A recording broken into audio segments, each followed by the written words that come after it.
नमस्कार दोस्तों, study by SK. Shukla channel में आप सभी का स्वागत है। आज का यह वीडियो कक्षा 10 यूपी बोर्ड हिंदी के छात्र एवं छात्राओं के लिए बहुत महत्वपूर्ण है। आज का यह वीडियो 24 फरवरी 2025 को होने वाली बोर्ड परीक्षा को ध्यान में रखकर बनाया गया है। बोर्ड परीक्षा में कैसे लिखें कि पूरा का पूरा अंक मिले, एक भी अंक न कटे।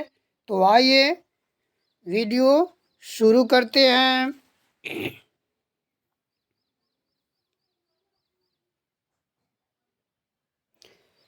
प्रश्न पत्र 2 खंडों में विभाजित होगा। खंड अ और खंड ब। खंड अ में 20 बहुविकल्पीय प्रश्न होंगे जिनका उत्तर OMR पत्रक पर देने होंगे। बॉल पेन से गोले को पूरी तरह से काला करेंगे, व्हाइटनर का प्रयोग नहीं करेंगे। खंड अ बहुविकल्पी प्रश्न, निम्न में से शुक्ल युग के लेखक हैं। महावीर प्रसाद, प्रेमचंद, गिरधर दास, प्रताप नारायण मिश्र। यानी निम्न शुक्ल युग के लेखक हैं प्रेमचंद। यानी पहले प्रश्न का दूसरा विकल्प सही है, प्रेमचंद। कफन व पूष की रात कहानी के लेखक हैं जयशंकर प्रसाद, प्रेमचंद, सुदर्शन, यशपाल। कफन व पूष की रात कहानी के लेखक प्रेमचंद हैं। यानी दूसरे प्रश्न का दूसरा विकल्प सही है, प्रेमचंद।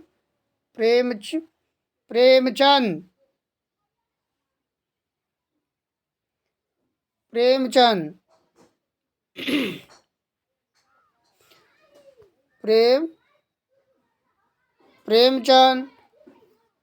सिंदूर की होली के नाटककार हैं जयशंकर प्रसाद, रामकुमार वर्मा, लक्ष्मी नारायण मिश्र, हरिकृष्ण प्रेमी। सिंदूर की होली के नाटककार हैं लक्ष्मी नारायण मिश्र। और तीसरे प्रश्न का तीसरा विकल्प सही है, लक्ष्मी नारायण मिश्र। रूस में 25 मास यात्रावृत्त के लेखक हैं डॉक्टर नगेंद्र प्रभाकर माचवे, रामवृक्ष बेनीपुरी, राहुल सांकृत्यायन। यानी रूस में 25 मास यात्रावृत्त के लेखक हैं राहुल सांकृत्यायन, यानी राहुल सांकृत्यायन। चौथे प्रश्न का चौथा विकल्प सही है, राहुल सांकृत्यायन।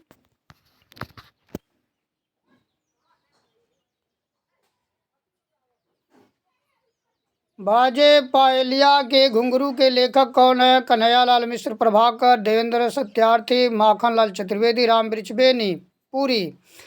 बाजे पायलिया के घुंघरू के लेखक हैं कन्हैयालाल मिश्र।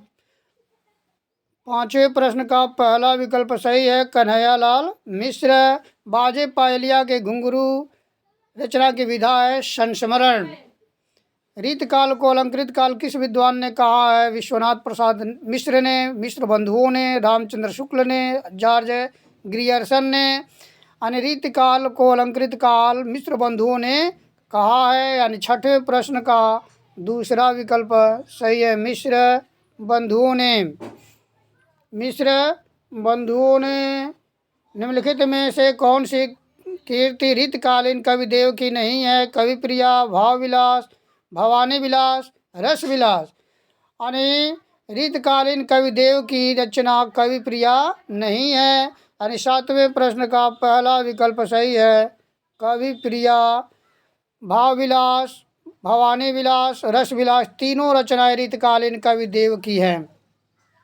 द्विवेदी युग की विशेषता है इतिवृत्तात्मकता, श्रृंगार एवं प्रेम, नारी सौंदर्य का चित्रण, इनमें से कोई नहीं। द्विवेदी युग की विशेषता है इतिवृत्तात्मकता। और आठवें प्रश्न का पहला विकल्प सही है, इतिवृत्तात्मकता। 1943 ईस्वी में प्रकाशित तारसप्तक का संपादन किसने किया? रामविलास शर्मा, सच्चिदानंद हीरानंद वात्स्यायन अगेय, प्रभाकर माचवे, गिरिजा कुमार माथुर। 1943 में प्रकाशित तारसप्तक का संपादन सच्चिदानंद हीरानंद वात्स्यायन अगेय ने किया था। इसलिए 9वें प्रश्न का दूसरा विकल्प सही है, सच्चिदानंद हीरानंद वात्स्यायन अगेय। सच्चिदानंद हीरानंद वात्स्यायन अगेय। नेक्स्ट, राम की शक्ति पूजा व कुकुर मुत्ता किसकी रचना है? सूर्यकांत त्रिपाठी निराला, जयशंकर प्रसाद, राम नरेश त्रिपाठी, महादेवी वर्मा। राम की शक्ति पूजा व कुकुरमुत्ता रचना सूर्यकांत त्रिपाठी निराला की है। यानी 10वें प्रश्न का पहला विकल्प सही है, सूर्यकांत त्रिपाठी निराला। नेक्स्ट, बुरे समय को देखकर गंजे तू क्यों रोए, किसी भी हालत में तेरा बाल न बाका होए। उपयुक्त पंक्तियों में कौन सा रस है? उपयुक्त पंक्ति में हास्य रस, वीर रस, करुण रस, श्रृंगार रस, हास्य रस। अनुपयुक्त पंक्ति में हास्य रस है, यानी 11वें का चौथा विकल्प सही है, हास्य रस। उस काल मारे क्रोध के तन कांपने उनका लगा, मानो हवा के वेग से सोता हुआ सागर जगा। उपयुक्त रेखांकित पंक्ति में कौन सा अलंकार है? अनुपयुक्त उदाहरण में मानो शब्द आया है, इसलिए उपयुक्त उदाहरण में उत्प्रेक्षा अलंकार होगा। यानी 12वें का तीसरा विकल्प सही है, उत्प्रेक्षा अलंकार। नील सरोरु श्याम तरुण अरुण वारिज नयन, करौ सो मम उर्धाम सदा क्षीर सागर शयन। उपयुक्त पंक्तियों में प्रयुक्त छंद है, सोरठा, दोहा, रोला, कुंडलिया। नील सरोरु श्याम उपयुक्त उदाहरण में सोरठा छंद है, यानी 13वें का पहला विकल्प सही है, सोरठा। निम्नलिखित में से किस शब्द में अनुपसर्ग का प्रयोग नहीं हुआ है? अनुकरण, अनुशासन, अनुत्तीर्ण, अनुवाद। अनुकरण, अनुधन करण, यानी इसमें अनु का प्रयोग हुआ है। अनुधन शासन, इसमें भी अनु का प्रयोग हुआ है। अनधन उत्तीर्ण, यानी इसमें अनुपसर्ग का प्रयोग नहीं हुआ है, इसलिए 14वें का तीसरा विकल्प सही है, अनुत्तीर्ण। अनुत्तीर्ण। नीलकंठ त्रिनेत्र चतुर्भुज समस्त पद में प्रयुक्त समास है, द्वंद्व, बहुव्रीहि, द्विगु, अव्ययीभाव। नीलकंठ नीलाकंठ है जिसका अर्थात शिव, त्रिनेत्र नेत्र हैं जिसके अर्थात शिव, चतुर्भुज चार भुजा है जिसके अर्थात विष्णु। अर्थात उपयुक्त समस्त पद में बहुव्रीहि समास है, यानी जहाँ कोई तीसरा पद प्रधान होता है वहाँ पर बहुव्रीहि समास होता है। यानी 15वें का दूसरा विकल्प सही है, बहुव्रीहि समास। बहुव्रीहि समास। बादल का पर्यायवाची शब्द नहीं है, नीरद, तोयद, अम्बुद, पयोद, जलद, पादोद, जलज, पंकज। बादल का पर्यायवाची जलज व पंकज नहीं है, क्योंकि जलज और पंकज कमल का पर्यायवाची है। 16वें प्रश्न का चौथा विकल्प सही है, जलज, पंकज। युष्मद् सर्वनाम शब्द का तृतीया एक वचन रूप है, युवाम, त्वया, त्वत्, तुभ्यम।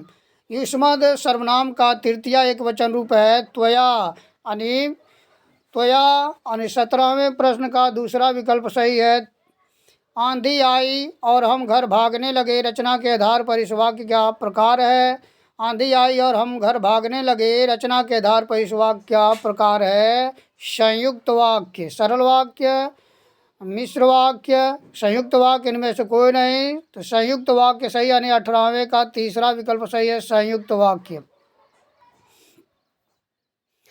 महात्मा बुद्ध ने विश्व को शांति का संदेश दिया। इस वाक्य का वाच्य बताइए, कर्तृवाच्य, कर्मवाच्य, भाववाच्य, इनमें से कोई नहीं। महात्मा बुद्ध ने विश्व को शांति का संदेश दिया, इस वाक्य में कर्तृवाच्य है, यानी 19वें का पहला विकल्प सही है, कर्तृवाच्य। वह अचानक चला गया, वाक्य में प्रयुक्त अचानक पद का व्याकरणिक परिचय है, संज्ञा, सर्वनाम, क्रिया विशेषण, क्रिया। यानी वह अचानक चला गया, वाक्य में प्रयुक्त अचानक पद का व्याकरणिक परिचय है, क्रिया विशेषण। 20वें का तीसरा विकल्प सही है, क्रिया विशेषण। खंड ब वर्णात्मक प्रश्न। निम्नलिखित में से किसी एक गद्यांश पर आधारित सभी प्रश्नों के उत्तर दीजिए। तो सबसे पहले हम संकेत लिखते हैं, तो संकेत में पहली पंक्ति के 2 शब्द तथा अंतिम पंक्ति के अंतिम 2 शब्द लिखते हैं, फिर बीच में डॉट डॉट लिखने के बाद से लिखेंगे प्रयुक्त ईर्ष्या की बड़ी बेटी का नाम निंदा है। जो व्यक्ति ईर्ष्यालु होता है वही व्यक्ति बुरे किस्म का निंदक भी होता है। दूसरों की निंदा वह इसलिए करता है कि इस प्रकार दूसरे लोग जनता अथवा मित्रों की आंखों से गिर जाएंगे और तब जो स्थान रिक्त होगा उस पर अनायास मैं ही बैठा दिया जाऊंगा। उपयुक्त गद्यांश का संदर्भ लिखिए। तो संदर्भ बनाकर लिखेंगे कि प्रस्तुत गद्यांश हमारी पाठ्य पुस्तक हिंदी गद्य खंड के ईर्ष्या तू न गई मेरे मन से नामक पाठ से लिया गया। इसके लेखक रामधारी सिंह दिनकर जी हैं। जहाँ ईर्ष्या आवे, निंदक आवे, वहाँ समझ जाइए कि क्या है, यह ईर्ष्या तू न गई मेरे मन से पाठ से लिया गया है, यह पाठ से है। उसके बाद दूसरा प्रश्न, गद्यांश के रेखांकित अंश की व्याख्या कीजिए। यानी गद्य रेखांकित अंश की व्याख्या लिखकर और लिखेंगे ईर्ष्या की बड़ी बेटी का नाम, यानी ईर्ष्या की बड़ी बेटी का नाम निंदा है। जो व्यक्ति ईर्ष्यालु होता है वही दूसरे व्यक्ति की बुराई करता है, वही बुरा निंदक होता है। ईर्ष्यालु व्यक्ति दूसरों की निंदा क्यों करता है?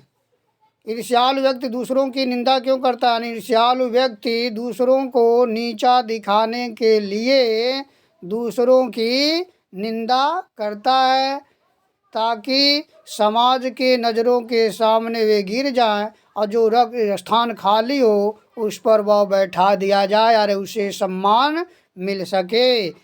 इसलिए ईर्ष्यालु व्यक्ति दूसरों की निंदा करता है।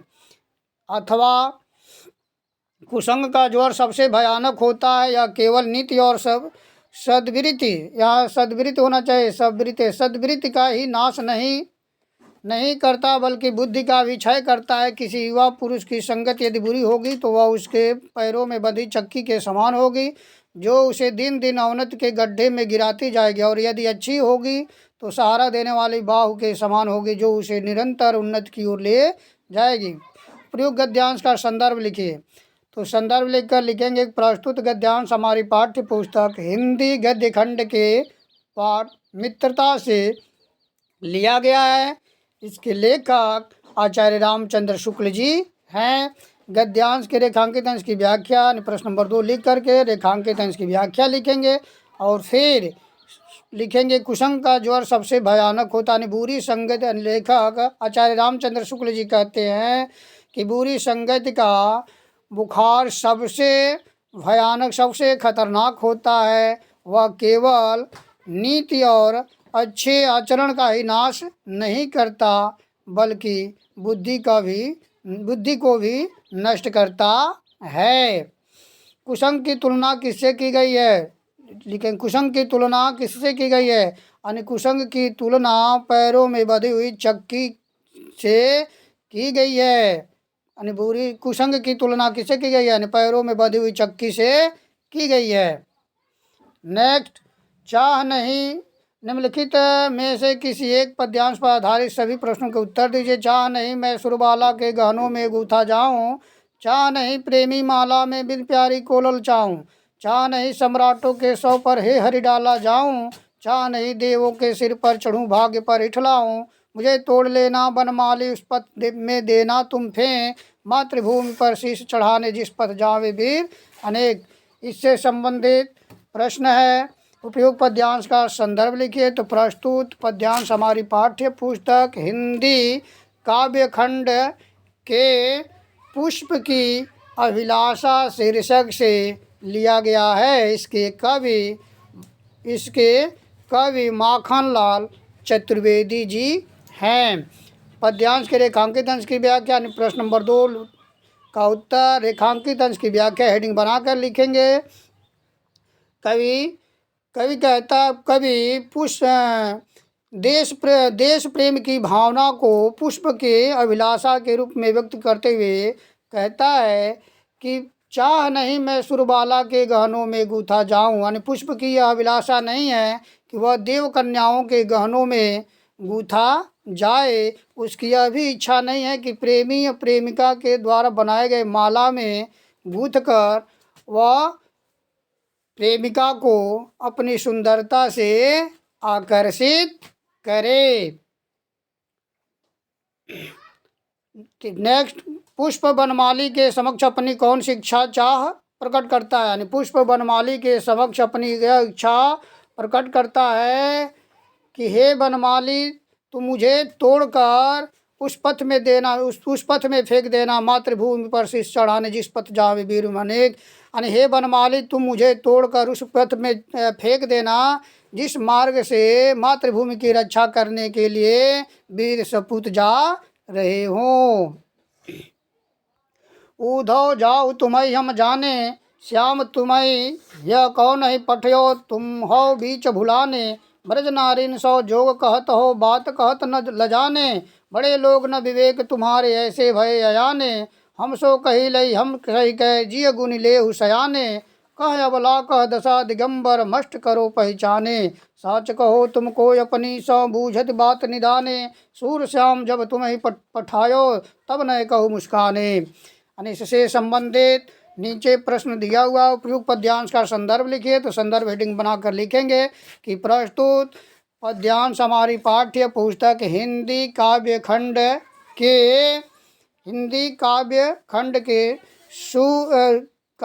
के पद नामक शीर्षक से लिया गया है, जिसके कवि महाकवि सूरदास जी हैं। रेखांकित अंश की व्याख्या हेडिंग लिखकर लिखेंगे। रेखांकित अंश की व्याख्या लिखकर लिखेंगे कि हम सो कहलई हम सही, यानी गोपियाँ उद्धव से कहती हैं कि हे उद्धव, आपने हम सब गोपियों से योग साधना की बात कही और हमने उसे सुन कर गए सहन कर ली। जी गुण ले विचार सयाने।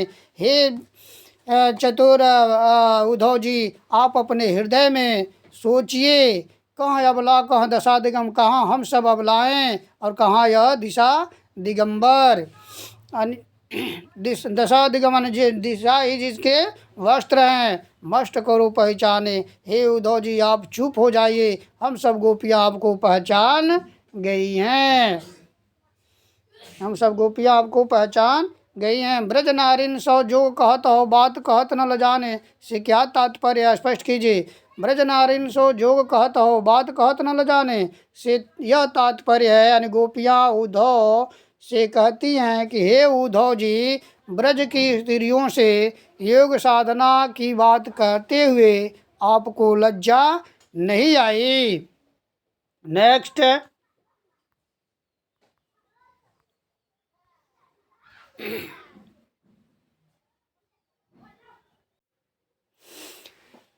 नीचे दिए गए संस्कृत गद्यांश में से किसी एक का संदर्भ सहित हिंदी में अनुवाद कीजिए। तो संकेत लिखेंगे, फिर संदर्भ। वाराणस्याम प्राचीन कालात एव गेहे गेहे विद्याया दिव्यम ज्योति द्योतते अधुना अपि अत्र संस्कृत वाग्यधारा सत्यम प्रभति जनानां ज्ञानं च वर्धयति। अत्र अनेके आचार्या मूर्धन्या विद्वांसा वैदिक वाङ्मयस्य अध्ययने अध्यापने च इदानीं निरता, न केवलं भारतीया अपितु वैदेशिका गीर्वाणवाण्या अध्ययनाय अत्र आगच्छन्ति, निःशुल्कं च विद्यां गृह्णन्ति। प्रस्तुत संस्कृत गद्यांश हमारी पाठ्य पुस्तक हिंदी संस्कृत खंड के वाराणसी नामक पाठ से लिया गया है। इसमें बनारस के बारे में बताया गया है। फिर हेडिंग में बनाएंगे हिंदी में अनुवाद या हिंदी अनुवाद। फिर लिखेंगे वाराणस्याम वाराणस्याम प्राचीन काल, वाराणसी में प्राचीन काल से ही घर घर में ज्ञान की अलौकिक ज्योति प्रकाशित हो रही है। आज भी यहाँ संस्कृत साहित्य की संस्कृत साहित्य की धारा लगातार बह रही है और लोगों के ज्ञान को बढ़ा रही है, बढ़ाती है। अत्र यहाँ अनेक आचार्य श्रेष्ठ विद्वान वैदिक साहित्य के अध्ययन और अध्यापन में लगे हुए हैं। न केवल भारतीय बल्कि विदेशी संस्कृत भाषा के अध्ययन के लिए यहाँ आते हैं और निःशुल्क ज्ञान ग्रहण करते हैं, निःशुल्क ज्ञान ग्रहण करते हैं। दूसरा गद्यांश दिया हुआ है। एकदा बहवः जना धूमयानं रेल आरुह्य नगरं प्रति गच्छन्ति स्म तेषु केचित् ग्रामीणा केचित् नागरिका आसन्। मौन स्थितेषु तेषु एकः नागरिकः ग्रामीणान् उपहसन् अकथयत्, ग्रामीणा अद्यापि पूर्ववत् अशिक्षिता ज्ञान अज्ञाः च सन्ति, न तेषां विकासः अभवत् न च भवितुं शक्नोति। तस्य तादृशं जल्पनं श्रुत्वा कोऽपि चतुरः ग्रामीणः अब्रवीत्, भद्रनागरिक भवान् एव किञ्चित् ब्रवीत्, यतो हि भवान् शिक्षितः बहुज्ञः च अस्ति। इदम् आकन्य स नागरिकः सदर्पग्रीवाम् उन्नयन् अकथयत्, कथयिष्यामि परं पूर्वं समयं विधातव्यम्। संकेत लिखने के बाद संदर्भ लिखेंगे। संदर्भ कैसे लिखेंगे? प्रस्तुत संस्कृत गद्यांश हमारी पाठ्य पुस्तक हिंदी संस्कृत खंड के प्रबुद्धो ग्रामीण पाठ से लिया गया है। इसमें ग्रामीण चतुर ग्रामीण के बारे में बताया गया है। एकदा मन एक बार बहुत से लोग रेलगाड़ी में चढ़कर शहर की ओर जा रहे थे। उनमें केचित ग्रामीण कुछ नागरिक थे। मौन स्थिति अशांत स्थिति में उनमें एक नागरिक ग्रामीण पर उपहसन हंसते हुए अकथित कहा, ग्रामीण आज भी पहले की तरह अशिक्षित और अज्ञानी हैं। उनका न विकास हुआ है और न हो सकता है। तस्य अनुष्का तादृशम अनुष्के इस प्रकार जल्पनन बकवास को श्रुत्वा सुनकर कोई चतुर ग्रामीण अब्रवीत बोला, भद्र नागरिक हे श्रेष्ठ नागरिक, भवान एव किंचित ब्रवीत, आप ही कुछ बोल बताएं, यतो ही क्योंकि भवान शिक्षिता, क्योंकि आप शिक्षित और बहुत ज्ञानी है। इदम आकर्ण्य, यह आकर्ण्य मन सुनकर स नागरिक वह नागरिक सदर्प गर्व सहित गिरवाम गर्दन को कथयत गर्दन उठाकर अकथित मैंने कहा, कथिष्याम कहूँगा, परम पहले पूर्वम समय विधातव्यम पहले शर्त लगा लेना चाहिए। नेक्स्ट, नीचे दिए गए संस्कृत पद्यांश में से किसी एक का संदर्भ सहित हिंदी में अनुवाद कीजिए। सार्थ प्रवस्तो मित्रम किं स्वेन मित्रम गृहेशत, आतुरस्य च किं मित्रम किं स्वेन मित्रम मरिष्यत। संदर्भ संकेत लिखने के बाद संदर्भ लिखेंगे। संदर्भ कैसे लिखेंगे? प्रस्तुत श्लोक हमारी पाठ्य पुस्तक हिंदी संस्कृत खंड के जीवन सूत्राणि नामक पाठ से लिया गया है। इसमें यक्ष द्वारा युधिष्ठिर से प्रश्न पूछा गया है। फिर हिंदी में अनुवाद। यक्ष युधिष्ठिर से पूछते हैं कि हे युधिष्ठिर, सार्थ प्रवस्तो मित्रम, प्रवास में रहने वाले का मित्र क्या है? किम स्वेन मित्रम गृहेशते, और घर में रहने वाले का मित्र कौन है? आतुरस्य च किम मित्रम, और रोगी का मित्र कौन है? किम स्वेन मित्रम मरिष्यत, और जो मरने वाले का मित्र कौन है या क्या है? यक्ष युधिष्ठिर से पूछते हैं कि हे युधिष्ठिर, प्रवास में रहने वाले का मित्र कौन है? घर में रहने वाले का मित्र कौन है? और रोगी का मित्र कौन है? और मरने वाले का मित्र कौन है? नेक्स्ट, बंधनम मरणम वा विजयो वा विपराजय उभयत्र समो वीर वीरभावो ही वीरता।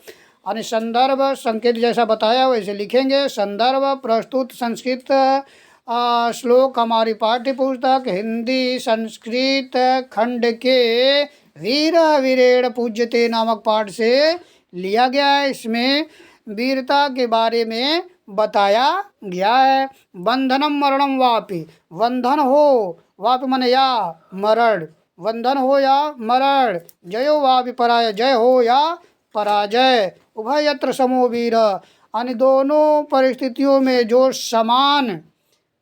समान रहे, यानी वीर दोनों परिस्थितियों में समान रहते हैं। वीर भावो ही वीरता, वीरता का भाव ही वीर कहलाता है। वीरता का भाव ही क्या है? वीर कहलाता है। अपने पठित खंड काव्य के आधार पर निम्नलिखित प्रश्नों में से किसी एक प्रश्न का उत्तर दीजिए। अलग अलग जिला में अलग अलग खंड काव्य पढ़ाया जाता है। कुशीनगर में मेवाड़ मुकुट पढ़ाया जाता है, तो मेवाड़ मुकुट से संबंधित 2 प्रश्न होगा। 2 प्रश्न में से किसी एक प्रश्न का जवाब आपको देना होगा। जैसे यहाँ मेवाड़ मुकुट खंड काव्य के द्वितीय सर्ग लक्ष्मी का सारांश लिखिए। मेवाड़ मुकुट खंड काव्य के नायक का चरित्र चित्रण लिखिए।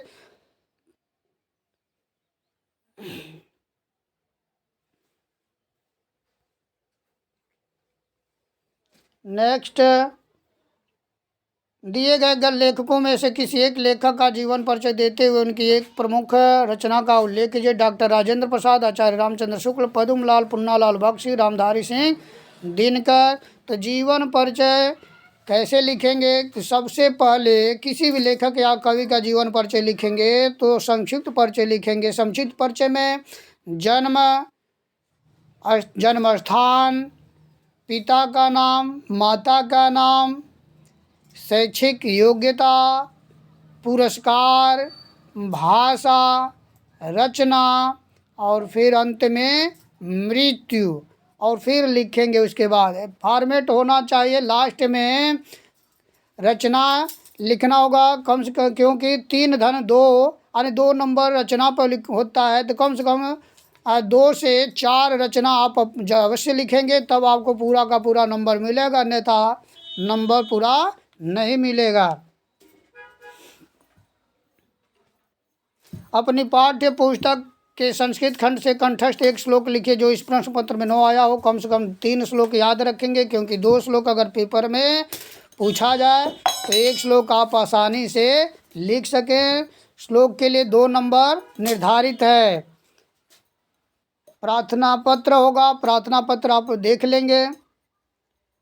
नेक्स्ट, निम्नलिखित में से किन्हीं 2 प्रश्नों के उत्तर संस्कृत में दीजिए। चंद्रशेखर कः आसीत्? चंद्रशेखर एका देशभक्त आसीत्। क की जगह पर देशभक्त लिखेंगे। चंद्रशेखर एका देशभक्त आसीत्। दूसरा प्रश्न है, वीरा केन पूज्यते? वीरा वीरेण पूज्यते। केन के जगह पर वीरेण लिख देंगे। वीरा वीरेण पूज्यते। वाराणसी नगरी कस्या नद्या कूले स्थिता?